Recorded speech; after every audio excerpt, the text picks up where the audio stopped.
So today I'm going to review the Asus UX330U, and as you can already see, it's a very thin and lightweight, maybe not quite compact, but therefore very capable laptop with a lot of pros and just a few minor, mostly subjective cons. But how well this works out as a whole, we will find out right about now. Starting off with the design and build quality, and here the first thing to point out is how beautiful it looks in my opinion with this circular pattern, and also, as I said, being very thin and with just 1.2 kilograms, very lightweight.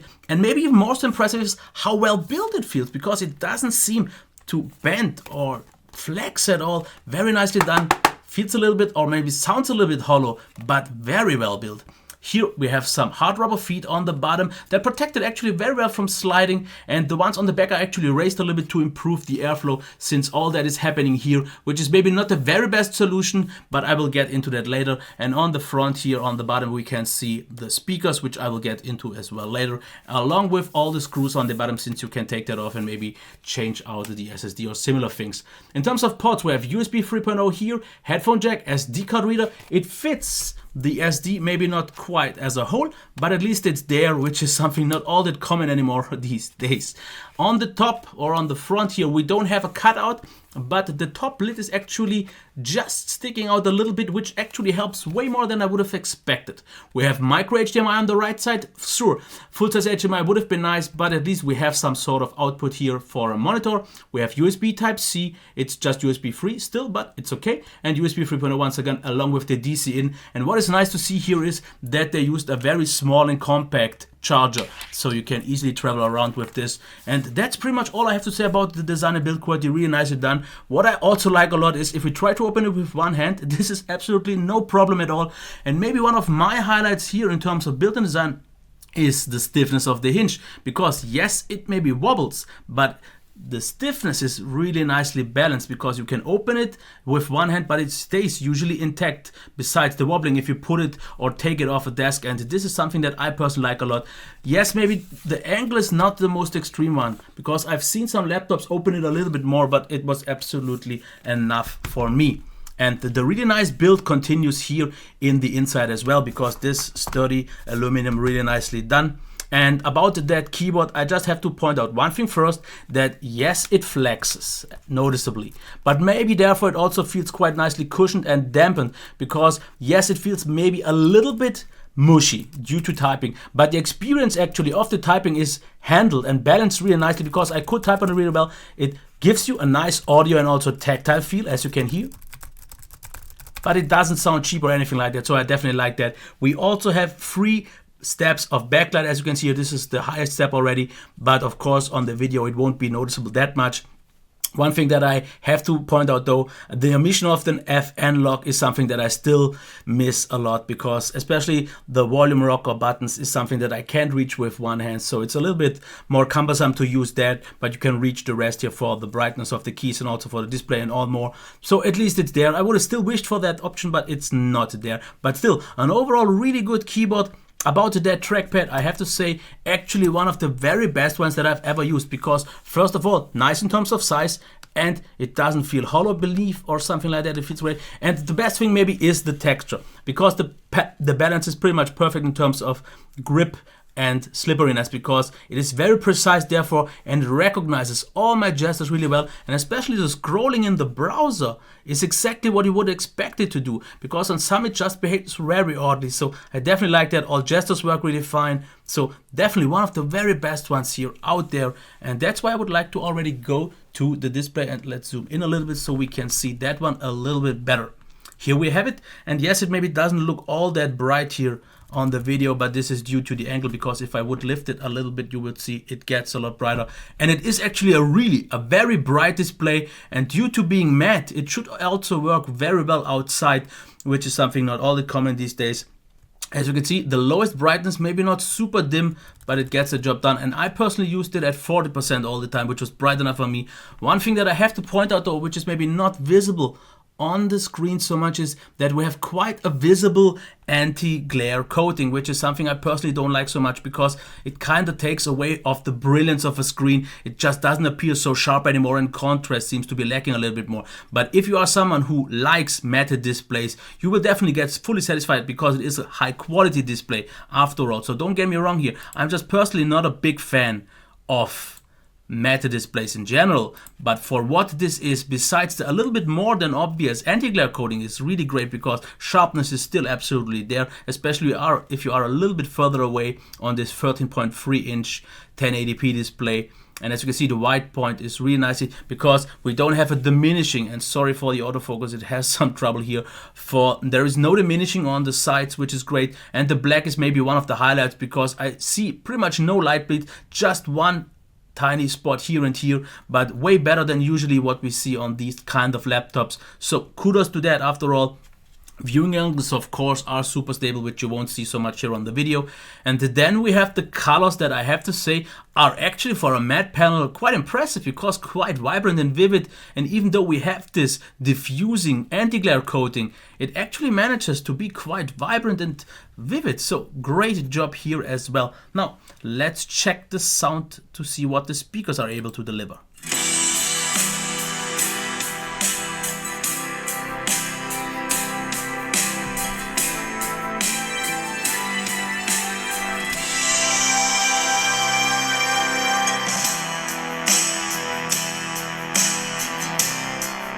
Okay, here's my verdict about the speakers. First of all, I don't like the position so much because, as you have seen already, it is on the bottom, which works out really good on a desk because there it can reflect, and there the speaker is absolutely solid because the great thing is not even on 100% it distorts, not at all, and the volume is absolutely good enough, I would say, and the actual balance with the quite nice bass due to the kind of reflecting is nicely done. Mids are good and the highs are good. But what I have to point out, on the lap it gets completely muffled, and if you use it on a softer surface, like for example on your bed or on your couch or on your laps, it was a little bit disappointing because there I didn't see quite the volume that I wanted to. So there it was a little bit disappointing, but if you use it on a desk, absolutely fine, no complaints here at all. Headphone jack was absolutely fine as well, and that's all I have to say about the sound. Next thing to talk about would be the performance, and here just real quick, the SSD speeds, nothing really impressive anymore these days, but it still gets the job done with about 500 reads and about 330 of write speeds. This is absolutely still fine. And of course, as always, I don't think I have to point out that of course it can perform very well, as you can see here in the browser, super smooth browsing. Even in Firefox it handled everything very well. Of course, multitasking with 8 gigs of RAM works just brilliantly, and I don't really have to say anything else besides that you can do, and I have to just point that out every time, you can do video editing on this machine, but you won't really enjoy it that much because after all it is a dual core, so the editing works but the rendering times will be quite long, and therefore if you maybe want to do it on a machine like this, get something like Cyberlink Power Director that supports QuickSync, and then you will get a way better experience. In terms of games, I was asked to make a gaming review here, but I simply refuse to review or make gaming reviews of anything without the discrete graphics. And if you want a game, don't do it on this, besides maybe some casual games. I'm not talking about casually gaming, because you can maybe play the most casual, older style, lightweight games, but I personally would say just get anything, even if it's a lower end discrete graphics, and you will get a way better performance. But for all normal day-to-day tasks, absolutely top.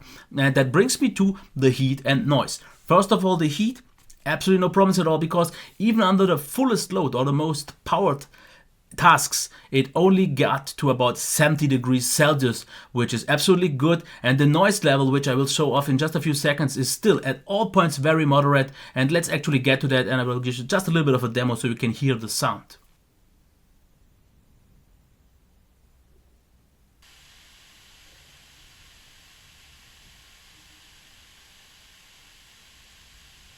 Okay, now you have heard the noise of this machine, and what I have to say about that is, under full load, it is still subtle at all times because it doesn't really get more than about maybe like 42, 43 decibels. Of course, this was with the noise meter directly above it, but the ambient temperature was ambient noise was just 38, so it's not a huge increase. And in normal use, I would say on a desk, it never really gets loud at all. It doesn't really make any noise because the coil whine is absolutely non-noticeable. You really have to put your ears on it. But what I noticed a lot, if you have it on your laps or if you have it on your bed or couch, the fans will kick in a lot more often because, as I said, we have the fan intake here within the hinge, and if you block that, the fans will start getting a little bit annoying. And I wasn't quite so happy about the fan management because it doesn't really just kick in the fan and let it subtly spin. But what it does, it always does it in bursts. So a 5-second fan burst, then it's quiet for like 10 seconds, and then it does it again. This the whole time. So this could have been maybe balanced out a little bit nicer, but it is what it is. The temps are no problems at all, and the noise, even on the full load, is great. Under maybe lightweight tasks, especially on a softer surface, it was not all that great, but other than that, really good. About the software, I don't really have to say much because the only problem that I ran into was that I could, for some reason, not install the anniversary update. I tried it like 3 or 4 times, and every time it either locked up or it rebooted or it just failed. I guess if I would make a clean fresh install, this would have been out of the way. Other than that, we have the normal amount of Asus bloat, which you can install pretty much all of it. That's all that's gotta be said. So let's get into the pros and cons. And yes, you can see there are a lot of pros. So let's quickly get through those to cover the bad things as well. Nice amount of pause because yes, this is something that you won't really get on too many devices these days anymore, especially with 2 USB type A's, and that is very useful since this is still the most common one. Great built-in design, feels sturdy, feels lightweight, maybe not super compact. You have seen the bezels, but for me it's more important that I have something lightweight that I carry around. The size, not a big problem for me. Lightweight, as I said, can be opened one-handed. That is something that is personally just subjectively very important for me. And the great stiff hinges, a really good keyboard, besides maybe the flexor, so it would have been even very, very good, but still, overall great experience. A very good trackpad, as I said, one of the very best ones that I've used so far in all aspects. Greatly done. Quality display. The only thing that I have to point out here is the noticeable anti-glare coating, but I will get to that later. But the qualities itself are absolutely there and are on a high-end level. Top daily use performance, nothing to add here. Temps under load, as I said, are really good. It can be near silent, and with the temperatures in normal use being actually quite low, I don't get quite why they have to make such an aggressive fan management. They could have improved that, or they could still.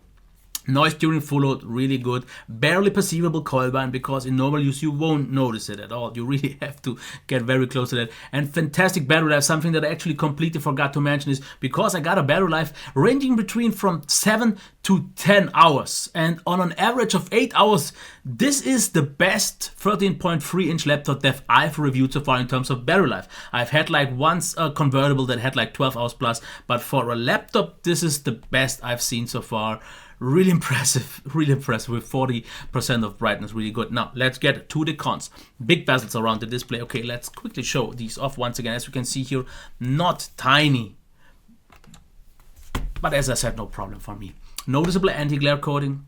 I've seen definitely more subtle ones, and I would have preferred this one, and it would have made me enjoy this display even a lot more in that case. Keyboard, slightly mushy, not a huge problem after all. Speaker placement, especially on a soft surface. On a desk, not a problem and very satisfying, but on a soft surface it was more muffled and more blocked in terms of also volume than I've seen it on some other laptops in the past. Fan management, a little bit too aggressive and improvable though.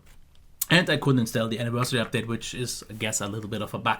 So, in the end, what do I have to say about the price? I couldn't find the exact same configuration in the US, but what I found was a very similar one with an i5 for about $800. And here I have to say, if you want a laptop that is lightweight and very capable, overall a great performer with not really any flaws, for $800, this is a great bargain, especially with the matte display if you like that. If you're someone who doesn't like that so much, maybe not that great, but what I like is we get backlight keyboard and all that stuff, so it offers a lot, and the value for $800 is there.